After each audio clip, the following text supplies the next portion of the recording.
This is CBC Here and Now. Good evening and welcome to Here and Now. I'm Carolyn Stokes. And I'm Anthony Germain. The actor who plays Donnie Dumphy says he's lucky to be alive after a jet ski accident. Leon Parsons and a friend were out Tuesday evening when their Sea-Doo tipped into the waters near Balleen. The pair spent over an hour in the freezing water waiting to be rescued. Living in the squalor, so holler when you step to the backyard brawler. Leon Parsons rose to fame as his alter ego, Donnie Dumphy, and that character known for popping wheelies and having a time. But Parsons says what happened on Tuesday was no joke. This morning, Parsons shared his story with the St. John's Morning Show. He says he and his friend were taking pictures of icebergs when the evening took a turn. And we got to the iceberg, we stopped, took a couple of pictures, and I think what happened is two of us kind of panned up to take a picture of the top part of the iceberg almost, and the thing just tipped over. And as soon as it tipped over, I just went into shock, kind of. Obviously, you're falling in the Atlantic Ocean, you're right next to an iceberg, all that stuff. There's no one around anywhere, and your cell phone's in your hand, and it just went in the water. To make a long story short, 85 minutes later, we were taken from the water, and we didn't have much time left whatsoever. Man, we were just holding on for dear lives. It was without that jet ski to hold on to the tip of it, we would have been gone long before they got there. I had splash pants and a hoodie on and a life jacket, and my buddy had shorts and t-shirts and life jacket, and we never had wetsuits, so it was a bad move not wearing wetsuits. But hindsight is everything. So it was pretty stupid not wearing the wetsuits. So anyone who's out there, man, wear your wetsuits, all that stuff. Life jackets aren't good enough in that ocean. Well, luckily, Parsons was able to use his cell phone to make an emergency call, and the ferry that services Belle Island, the MV Flanders, it rescued the pair. One ocean safety expert says it is a wonder the men didn't die of hypothermia. Yeah, Barry Fordham with the Life Saving Society says there are some important lessons to be learned from this close call. I'm actually amazed, thankful that they're okay. I'm amazed because of the cold water immersion fact. And their will to survive, as we have here in Newfoundland and Labrador, is what got them through it. 85 minutes is an incredibly long amount of time to be immersed in cold ocean water, especially around an iceberg. They were two very lucky individuals to have been rescued, and the story could have turned a lot differently.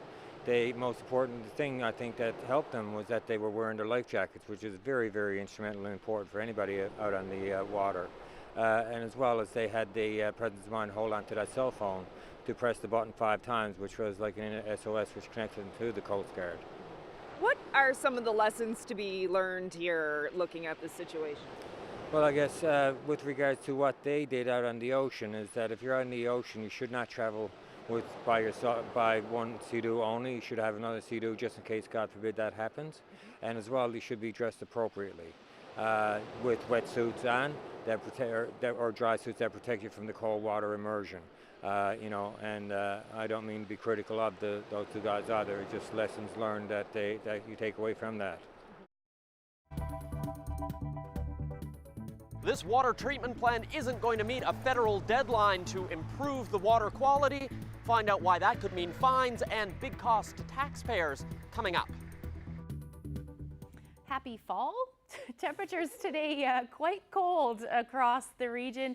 11 degrees was the afternoon high in St. John's. The warmth is here, but it's up through Labrador. So 20 degrees, Happy Valley, Goose Bay, Lab City sitting at 22 this afternoon. And we're seeing some showers and some drizzle. Not a whole lot though, mainly for eastern Newfoundland and then along the northeast coast. And again, we can thank that area of low pressure. It is slowly moving out and will do so as we head towards the morning hours. High pressure is going to move in, and that means that heat will return, or at least some warmth will return. I'll have all the details coming up. Thanks, Ashley. Well, there will soon be a new kid on the block when it comes to waste management in this province. Starting this fall, a new program kicks in that will see waste, oil, and antifreeze materials recovered, recycled, and reused. Here Now's Cease Hare reports. Every time your vehicle gets an oil change, the waste oil goes somewhere, and how it's managed is about to change. In October, a new program will divert from landfills waste oil, oil containers, oil filters, aerosol containers, antifreeze, and antifreeze containers. The Used Oil Management Association, a non-profit group, will oversee the work. It will pay for waste collection free of charge from businesses that generate a large amount of recyclable material, garages, shops, car dealerships. And the waste gets recycled. Who pays for the program? Manufacturers of the oil products, distributors in this province, and importers into this province. The group says the impact on consumers will amount to pennies. And that money is taken and used to run the program, to do all the collection, do all the pickup, all that kind of stuff. When you say pennies, really pennies? Yes, really pennies. At Big Al's garage in St. John's, belonging to Mooney Newell of Newfound Cabs, they go through a lot of oil with over 100 taxis on the road, 24 hours a day, 365 days a year. Well, we do greasing oils every 4,000 or 5,000 kilometers. Right. So kitchen now. You would admit every time we do 600 litres. 600 litres, so you. On all of them? On all of them. And how many times a year? 12 times. Roughly 12 times a year. But they recycle their waste oil from taxis and their customers' cars. They burn the waste oil in a furnace that heats the entire garage year-round. They can continue to do that because it's being reprocessed and reused at their own facility. But if they have leftover or waste oil, and particularly waste antifreeze, because there wasn't a program for that, then our program will take care of that. They'll take that leftover waste oil or the leftover antifreeze and take that away and properly recycle it, reprocess it, and reuse it. Right? So At no cost to them. At no cost to them. Another goal of this program is to get garages and shops to be drop-off sites, to be collection centers for the average person who may change their own oil, who, up until now, had nowhere to bring their liquid waste and containers. Cease here, CBC News, St. John's. Well, mayors on the Avalon are warning that new wastewater regulations will bring an increase of taxes and possible fines. They're asking for more money and more time from the federal government. Peter Cowan reports. These three mayors say they've been talking to Ottawa, but the federal government won't budge. Next year, new stricter wastewater rules come into effect, and this plant will be breaking them. It's impossible for us to meet the regulations to 2020. In 2014, the federal government brought in new, tighter rules about just how much waste can be in your wastewater. Even this new plant doesn't qualify. There has to be a secondary processing system, but that will take 5 years to plan and build, and the three communities that use this plant have asked for a delay until 2030, but the federal government has said no. The mayors say the plant is already performing well, and they're still pushing for extra time. We're not walking away from our environmental responsibilities, but you know, right now the levels that are being tested from the effluent going into the harbour are marginal at best. So 2030 comes to mind. Then there's the problem of cost. St. John's and the other communities were supposed to pay a quarter of it, but the cost has gone up to $255 million, and the city is now paying a third of that. The mayors are warning that will drive the homeowner's water bill up by $150 a year. Aren't you essentially just kicking the can down the road, even if you got the 2030 exemption, and we'd still be here in 5 years saying the cost is now $350 million and we don't have the money to do it? I don't disagree with you, Peter, but I think we got the cost problem now, and the cost problem is just going to get worse. We need a reasonable cost-sharing arrangement with federal and provincial government that, I believe, should reflect the fact that we have to operate this facility. The federal minister for this province is reminding the mayors that the feds are already paying the biggest part of this project. Federal government's there in a major way to make sure that we're there with our contribution, and we'll just keep at it. We'll just keep working at the table until we are able to get that facility built. I think we all realize that it's important to do that.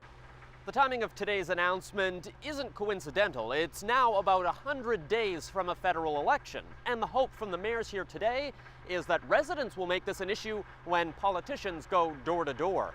Peter Cowan, CBC News, St. John's. To national news right now, which won't be comforting if you're one of those people who's nervous to fly. An Air Canada flight from Vancouver on its way to Sydney, Australia, struck some sudden and violent turbulence, and the rattling plane injured nearly 36 people. Flight AC-33 was diverted to Honolulu's airport, where medical staff were on standby. An Air Canada spokesperson says about 35 people received minor injuries. The flight was about 2 hours beyond Hawaii when it hit what's called severe clear air turbulence. The aircraft was carrying 15 crew and 269 passengers, including this woman. Just woke up to some turbulence, and then the next second the whole plane dropped and people hit the ceiling, and a whole bunch of people were injured. But Air Canada was amazing, and the ground crew here was amazing, and yeah, we don't know what happened. It was a freak accident. Did you get hurt yourself? No, I was fine. I was wearing a seatbelt. The seatbelt signs weren't on. We had no indication that anything was going to happen. There wasn't even a rumble in the plane, and then just, yeah. Well, one of the world's largest land-based cranes is towering high over Argentia. The crane can lift massive decks and roofing sections onto the West White Rose oil rig. It came in 200 shipping containers and had to be assembled by 200-ton cranes. To put that into perspective, the boom is the length of 2 ice rinks. The jib is another rink and a half. The crane allows crews to build large sections of the rig on land and then hoist them into place. That's safer than building on the structure itself. Well, that'll be a pretty big summer attraction for people who like to see engineering marvels. Well, from that summer attraction to another big one, the Salmon Festival kicks off tonight in Grand Falls, Windsor. And while the event is celebrating its 35th year, this Salmon Fest definitely looks different. Gone are the mega concerts of years past. Instead, some of the focus has turned to food. Here now's Garrett Barry is live with us tonight. So Garrett, what's the town cooking up tonight? Well, I'm here at the Joe Byrne Arena, and I kind of get the feeling that the town doesn't really want me to say that. It's not because they don't want to know, or want people to know, rather, where this event is going to be, but they want this stadium to be transformed into a beautiful dining room. I'm just going to step out of the frame for a little bit so you can see kind of what we got on the go here. The staff are getting ready for their last-minute preparations, but you can see some of the decorations out here already, including some cheesecake already on the tables. It's really hard to resist, folks. It is the salmon dinner tonight. It's been a staple of the summer festival here in Grand Falls, Windsor for a number of years, but as you heard, there is no longer an outdoor show. So for food lovers, this has become the marquee event. The salmon is going to be done on a barbecue, pan roasted with a chimichurri sauce, which is an Argentinian pesto, served on top of a loaded potato mash, and we're doing roasted heirloom carrots. Maybe that's why this event is sold out. And at $70 a seat. Sure feels like this is the hottest ticket in town. Well, as chefs, we love that. We love the fact, you know what, I mean, food should be forefront, whatever you do, whether it be packing your kids' lunch or going out for a nice meal, you know, and this province is loaded with tons of culinary talent, again, from end to end, and in Labrador. It's stadium facilities, but not quite stadium fare. Leave that for tomorrow, Wing Night, another edition. You know, I think it's only going to grow and grow and grow. You know, like this year we're adding in, there's going to be a Wing Night now tomorrow night. Every year we're adding something different. People crave that culinary experience. Town Council says there's something for everyone. Is it fair to say now that the salmon dinner is the marquee event of the week? No, I'm willing to say that it's going to be a 5 days. But there's one big change you can't dispute. They've said goodbye to these outdoor mega concerts. Organizers gave it one last go in 2018, and this weekend, the Saturday show has moved inside. And I'm not going to say any name of a band, but like, you know, the average price of a band, it was $750,000. You know, I mean, you're looking at that's just one band. Now, you've got to bring in another 3 or 4 bands to fill up that stage. He says it's just not an expense the town could bear, so they've gone local with the help of Music NL. And our talent in Newfoundland and Labrador is just as good as anything that we can bring down from across the Gulf here. So, you know, it's time that we just going to sit back and let our local musicians showcase their talent. And I'm going to tell you a little bit more about that partnership in about 20 minutes when we speak to Glenda Tolk from Music NL, the organization. But I wanted to leave you guys with this menu just to give you a fuller sense of what I'm talking about and what some of the people are going to be eating here tonight. We have mussels braised in beer and herbs, green salad with strawberry and goat cheese, roasted garlic and caramelized onion bisque with partridge berry and thyme compote, and last but certainly not least in my books, white chocolate and blueberry cobbler cheesecake, lemon basil cream, and shortbread cookie crumble. I don't think I could say any more. It's right there next to me. I'm really distracted right now. It's killing me. Oh, wow. Well, listen, go and sneak a bite before anybody arrives. I think I've had about 15 minutes. I'll be back. I'll be back. Okay, Garrett. It's a Newfoundland tradition. If people are complaining and bitching about something, write a song. Well, we're stuck here in the roundabout, going round and round, I can't get out. The wife is shouting at me, cause I'm going way too fast. They're giving me the finger and I don't know where to turn. If I don't soon get out of here, I might run out of gas.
Welcome back. Now, before we get to the weather, a close call earlier this week could have had a devastating impact on one of this province's most beloved and very orange snacks. Yeah, normally a fire in Ontario wouldn't make the news here, but this isn't just any factory. Definitely not. It's the one where Hawkins Cheezies are made. Oh, the humanity. Staff had to be evacuated. The Belleville Fire Department were able to battle the fire, but no Cheezies can be baked because of the blaze. The entire province going into mourning. Everyone's howling. Now, lovers of the outrageously popular crunchy cheese sticks, do not fret.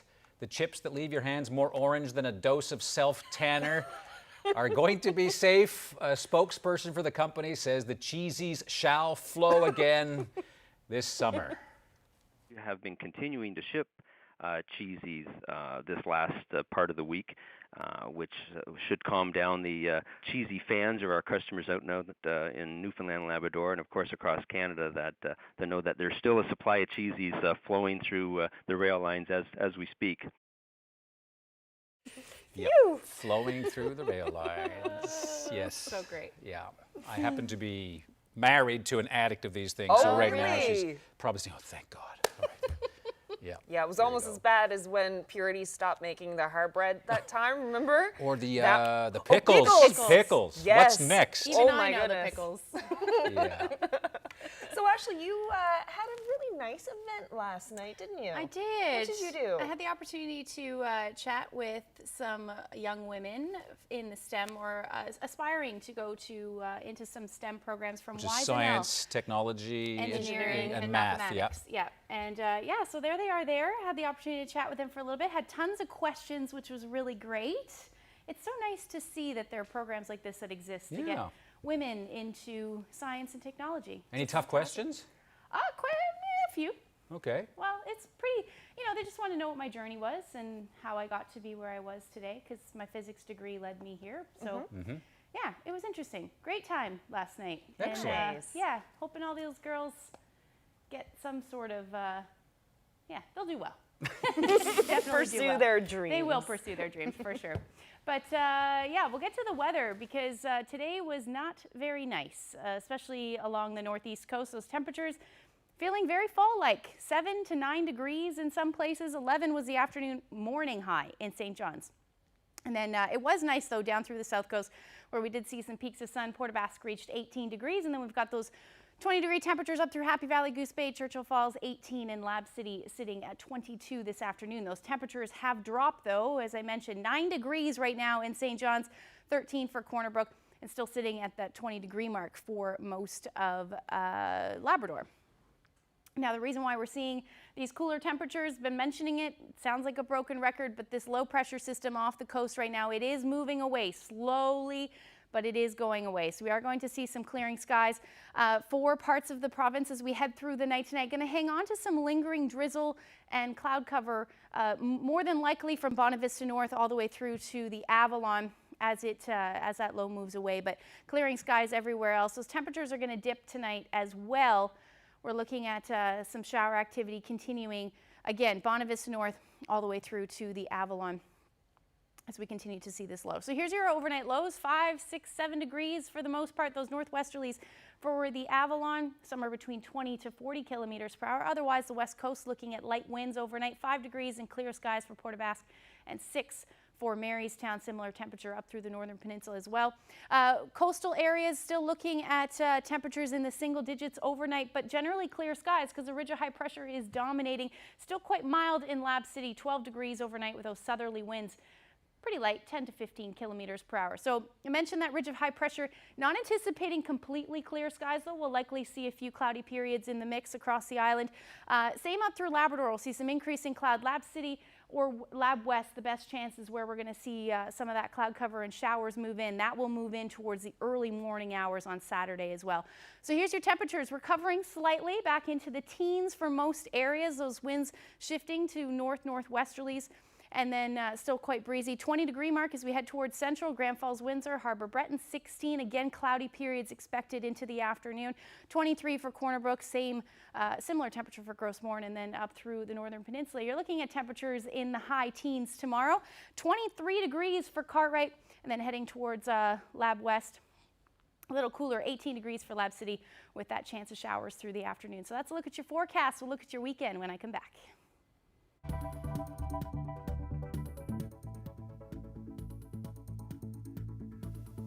Of new flavors, not only the food, some new music too, and I'll break it down with the head of Music NL coming up.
trying to get up to Galway now, 'cause that's where Costco's too.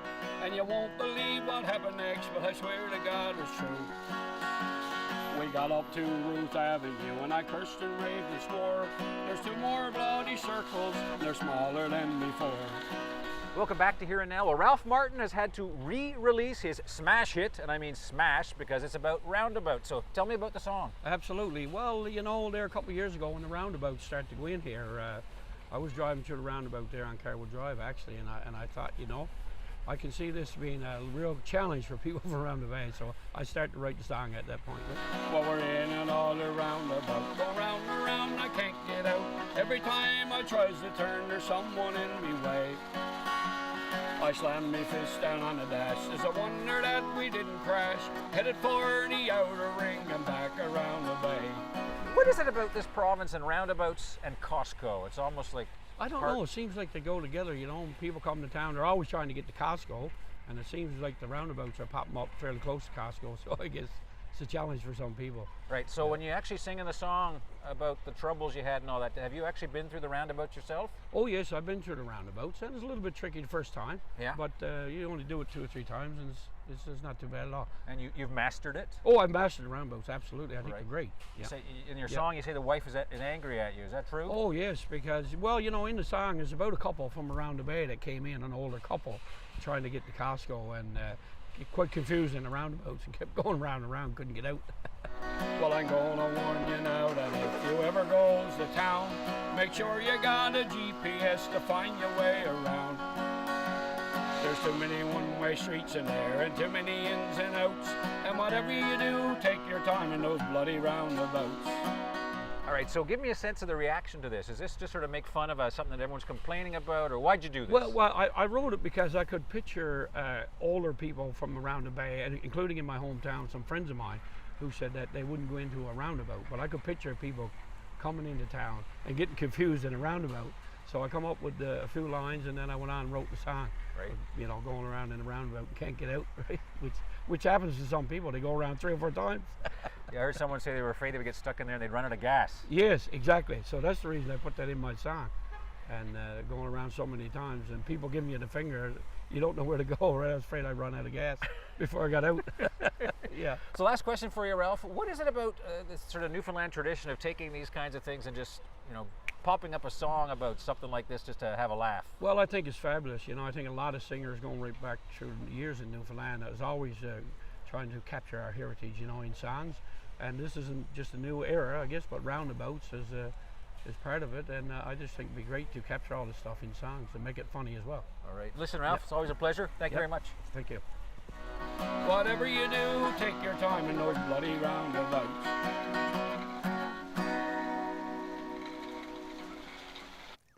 Good guy. Great. Yeah. Yeah. That's a cute song.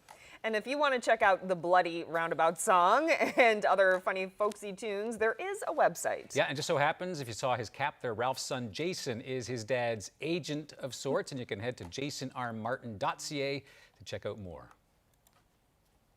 All right, well, let's head back to Grand Falls, Windsor now to check in with Here and Now's Garrett Berry. He's in town for the 35th Annual Salmon Festival. And like he said earlier, this year it's a very different kind of festival. He had his mic turned off, you may have noticed, because he didn't want any of us to hear him eating all of that cheesecake. Garrett. Anything I gotta do to get away with it, guys. I was hoping you wouldn't blow my cover. Sorry.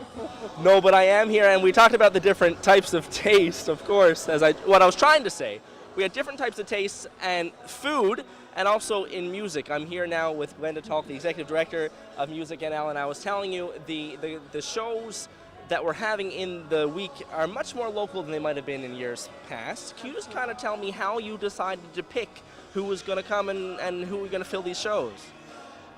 This whole process started in Tullingate, actually. I had invited Councillor Feener down so he could get a taste of what Music NL members had to offer in all sorts of genres. So he stayed for the big show, the gala that night, and he was blown away by it. And so then I came out and met with council here in Grand Falls, Windsor, in February, and So we decided that they decided basically that they were scaling back the festival, and that indeed they wanted to use Music NL to help them populate the shows. So what kind of opportunity does it offer for your group and for the musicians who are going to be performing this week? Well, it gives Music NL an amazing opportunity to highlight our programs, you know, what we can do to benefit the artists. It gives 28 of our members a really good paying gig, and plus then it's opening up a new marketplace for them, really, because they don't play that often in around Central in this area. So that is most important to us, because you need to get that out there. And so council and I worked together, and they said they wanted an assortment of genres of music. So they went down through the website, they listened to music, I sent them music and whatever. And so between myself and them, we chose who we would invite to perform. Right. So give us a 30-second pitch. Why should people pack their cars up? Why should people get out on the road, if they're on the road, and see some of the shows this weekend? Well, Newfoundland and Labrador musicians have become increasingly more professional now. They're better educated, they're better trained. The quality of the offering of their product now is very, very high. We've got ECMA award winners, Music NL award winners, Juno nominees and winners, all within our roster. So I think most importantly, it's highlighting Central Newfoundland, but it's also, it's keeping the money home. It's not going off to the U.S. or to corporate Toronto. Right, gotcha. Well, thank you very much for your help in explaining the changes to us. Anthony and Carolyn, I am going to send it back to you guys. I really am going to try to see if I can get some of that cheesecake. Thank you very much. I'm not coming back this time. You're not getting my cheesecake. Look at that. This is the mayor of Grand Falls, Windsor. I'm a bit flabbergasted. Here, come here. What do you think? Thank you very much. It almost didn't make it over here. It looks so good. We had to bring you over a piece. We heard that you liked the dessert, so there you go. I hope you enjoy, buddy. That's pretty good. Here, I'll come see if I can get a close-up. Yeah. So I'll leave you with this. Yeah, excellent. His third piece of the night. That looks delicious. Thank you, Garrett. Rubbing it in. Yep. Now, if you're in Central, or if you're looking for something to do this weekend, of course, Salmon Fest, big event, lots of local provincial talent. Yeah. Why not check it out? Looks like a lot of fun.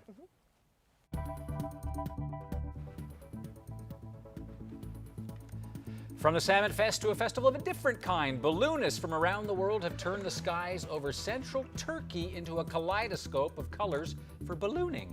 Yes, more than 200 balloons at a time float over the popular tourist area. Organizers started it after realizing how popular the rides were. Last year, 500,000 tourists went up for a spin. 500,000. Yeah. We'll be back with more on Here and Now right after the break.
Welcome back. In Toronto today, the two-day hearing began for Headley frontman Jacob Hoggard.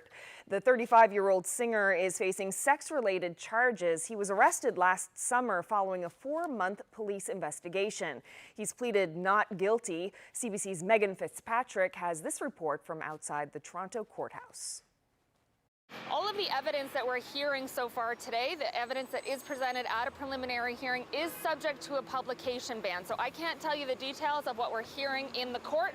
All I can tell you is that Jacob Hoggard is here in person. He arrived at the courthouse a little bit before the hearing got underway. He stood as the charges were read to him, and that's all we've heard from him so far. As you mentioned, the charges were laid last summer. He is facing 3 charges, 2 charges of sexual assault causing bodily harm and 1 charge of sexual interference. The police allege that these incidents happened in the Toronto area in 2016. They relate to 2 different women, 1 woman and 1 girl who would have been under the age of 16 at the time of some of the alleged incidents. He has spoken and written publicly on social media accounts about the allegations that were made against him. Some of them surfaced before the charges were laid against him. He has denied any criminal wrongdoing, any criminal behavior. He has admitted, though, to treating women in a reckless and careless manner, he has said. But he and the band have both written on their social media accounts saying that accusations and allegations are unfounded. At the same time, they do say they support the Me Too movement and women coming forward with their stories, but again, denying any criminal wrongdoing. 2 days have been set aside for this, and then it'll be up to the judge to decide whether Jacob Hoggard, Vancouver area singer, the frontman of the band Headley, which is on an indefinite hiatus now. They've taken a break since all of this started. It'll be up to the judge to determine whether this goes to trial rather, or whether the 3 charges against him are dismissed. And that's CBC's Megan Fitzpatrick reporting from Toronto. The Navy has just released a long-awaited study on the health impacts of a fatal fire on board a submarine in 2004. And I remember that because I covered that fire. We had just bought those submarines from Great Britain. More than half the crew that survived have suffered serious illnesses in the years that have followed that fire. I think the greatest risk was right at the time of the fire when the smoke was produced. That's where the substances are that can cause the health problems. The water entered the HMCS Chicoutimi through some open hatches, and that caused an electrical fire. Black smoke filled the sub, and 1 sailor died. Several crew members were also injured. Now, the review of the medical files of the 56 surviving crew members shows that a majority of them suffered from post-traumatic stress disorder. The federal government is not letting the agriculture sector stagnate in the face of ongoing diplomatic and trade trouble with China. Yesterday, the minister introduced additional funding support for the beef industry. Today, she had more for grain and oilseed farmers. With 1 of every 2 bushels of grain grown here on the prairies bound for export, export markets are the lifeblood for growth and prosperity. That is why today I'm proud to announce a major federal investment of $13 million to help the Western grain industry. The funding will go to support the marketing of canola, barley, and other specialty crops, including flax, lentils, and sunflowers. The aim is to diversify Canadian exports and to develop more expertise in new areas, including plant protein markets.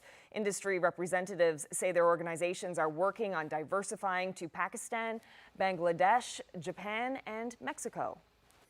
To a lighter story now, a coffee shop in Prince Edward Island has come up with a rather novel way to attract new customers.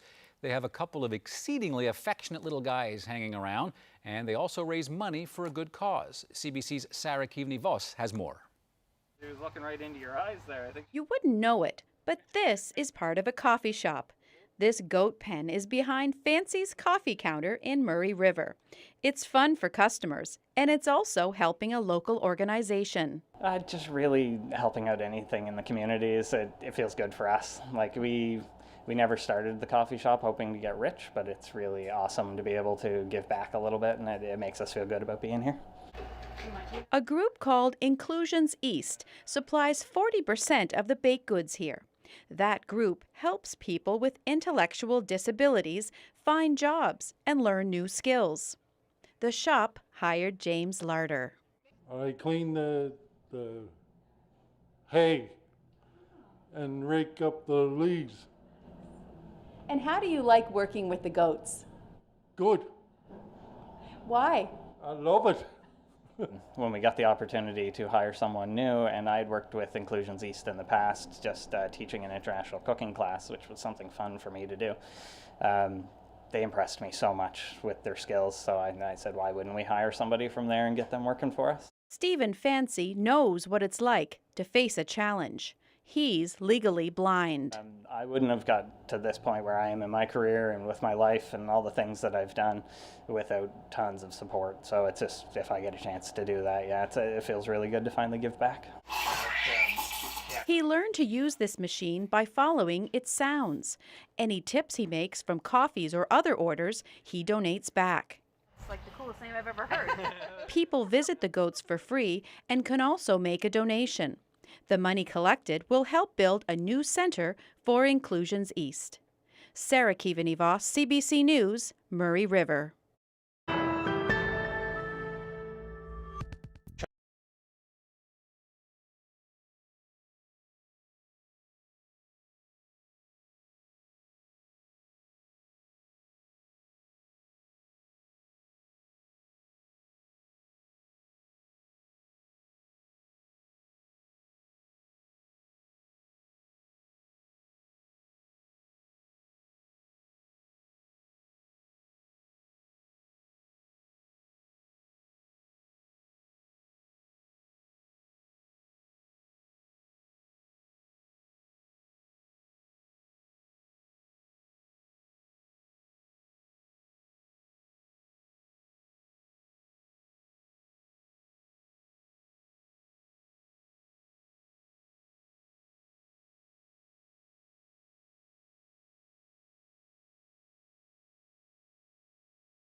Welcome back. And just before we get to our local weather, Louisiana is bracing for the arrival of Tropical Storm Barry. Yeah, that's right. It could make landfall as a hurricane this weekend. And New Orleans mayor says she's worried more about the rain Barry is bringing than the winds in this case.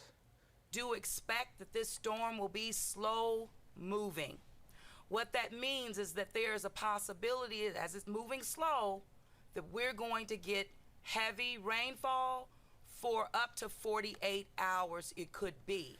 Now, up to half a meter of rain is expected in some areas, and that is a big problem for waterlogged New Orleans, which is already struggling with, as you can see there, flooded streets. Yeah, officials are worried about flash flooding too. The storm surge could also prevent water from emptying from the already swollen Mississippi River. Several low-lying communities in coastal Louisiana are also under evacuation orders.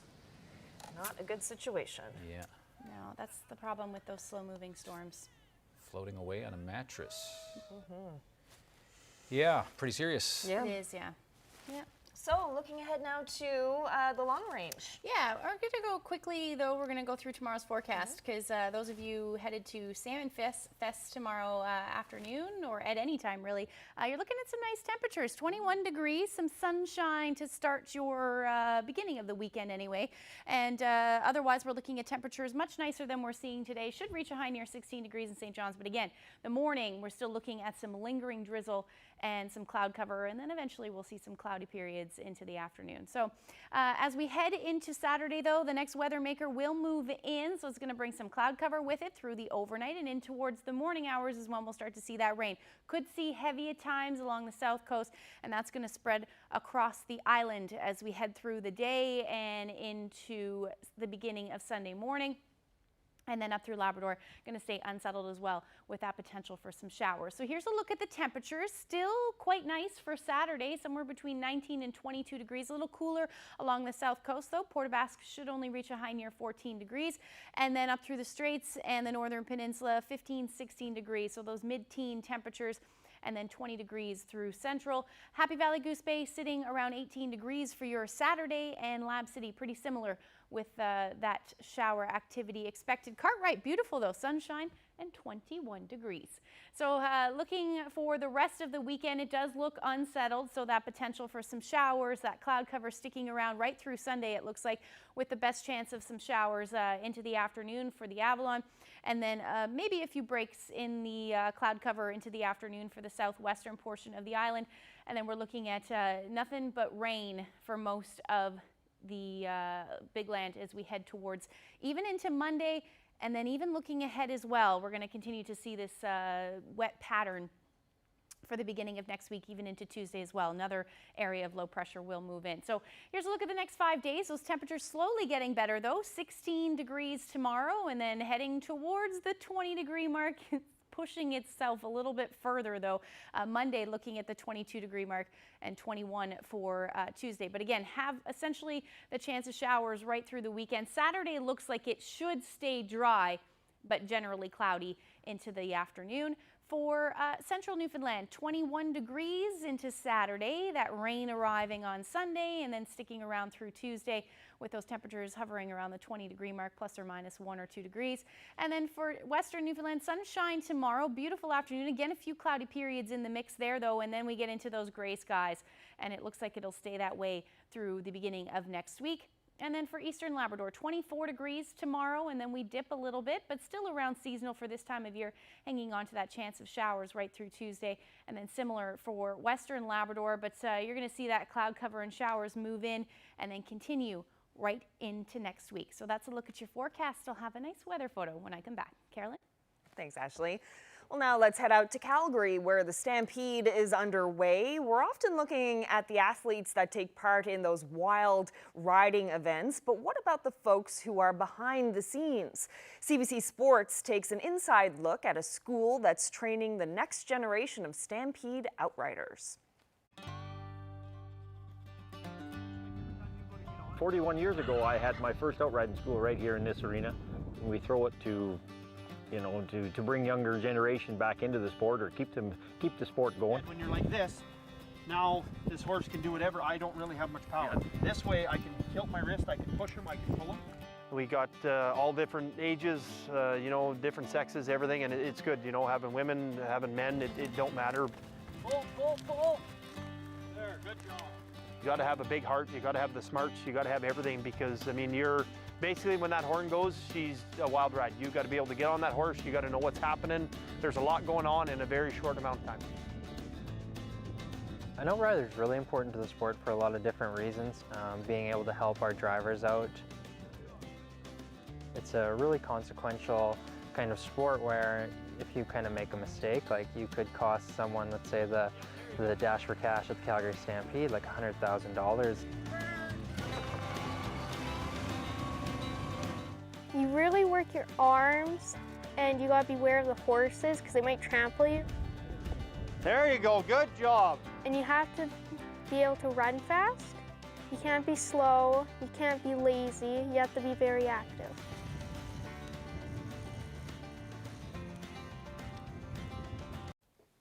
Got to be able to run fast. Good advice. Now, staying with the Stampede, a missing piece of its history has been uncovered in Calgary. It's the only known poster from the event back in 1930. Since 2003, the Stampede's been offering a $1,000 reward for anyone who could find one of these posters. And it turns out that Darlene Mowat had it hiding in plain sight for years. Oh, I left it rolled up like that for 40 years and sort of 18 moves. And then I thought I should maybe do something with it. Now, it wasn't until Darlene heard the story on the radio that she realized that she was hanging on to a missing artifact. Now, there are still 2 other posters missing from the collection, so if you know that Nan and Pop were in Alberta back in the 20s, maybe you've got it in your basement. They are the posters from 1922 and 1926. The Stampede's historical specialist says if anybody has those posters, they should definitely give her a call. Yeah. Interesting. Well, everyone's looking in their basement now, right? Yeah, so you never know if you've got some Alberta memorabilia from years back. Who knows? Yeah, could be worth something. You never know.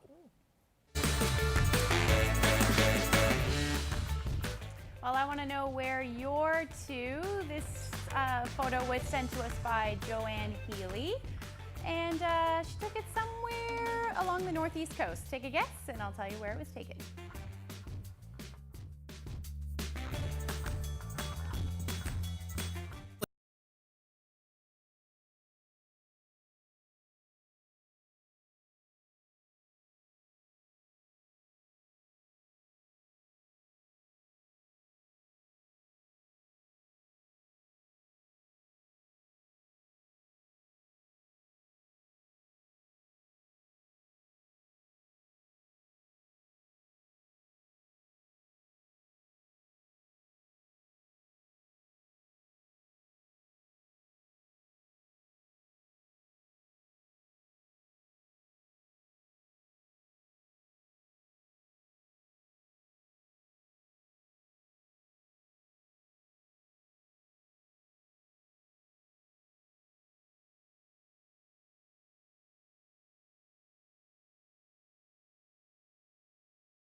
Welcome back. We had Calgary in the spotlight a lot tonight. It's Edmonton's turn. The International Street Performers Festival there is a huge event, and you never know what you might encounter. Nancy Stanley and Mike Croft certainly had a sample of that yesterday. Yes, they were stopped by Simon Glassman, a caricature artist and festival staple, and from there, the evening took a surprise turn.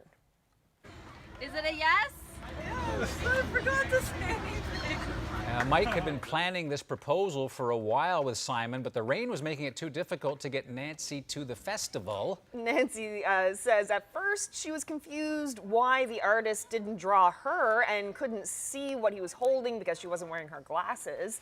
But once she realized, it was a yes. Yes. Well, the couple says they're still trying to process the whole experience, but they are very happy. Must have been nerve-wracking for him. That waiting, it's like, how come she's not saying anything? This gigantic pause. Aw, how cute. But she looks very happy. Finally got the ring How too. There. sweet. I think that's the international symbol for yes. Fair, she put it on herself. Yeah. That's great. How romantic. Super romantic, yeah. Nicely done. Yeah, so we're going to talk about our weather photo just before the break. I wanted to know where this was. Any guesses? From us? Yeah, Northeast coast, you said, right? Yeah. Northeast coast. Should be like Bonavista. It was Bonavista. Yeah, that's exactly where Well it was done, taken. Stokes. What a Nice. beautiful shot there. Gorgeous. It's like zero glass, or glass, I should say. The water's glass. Yeah, zero so wind. Sunset. Thank you. That's what I was trying to say. Sun setting on Bonavista. Wow, can't talk tonight. Johanne Healy sent us that photo. Thank you so much for sending that in. And if you have any weather photos that you'd like to share with us, send them to nlphotos@cbc.ca. Right, so that's it for Thursday now. Yeah, I Tomorrow's know. Friday. Friday's Can't believe already it's already here. Friday. Exciting Yeah. for people out in Grand Falls, Windsor. Yes. Absolutely. Salmon Fest, if you're out in the area, go and take it in. Yeah. Lots of Newfoundland talent to appreciate. We'll see you tomorrow. Good night. Good night.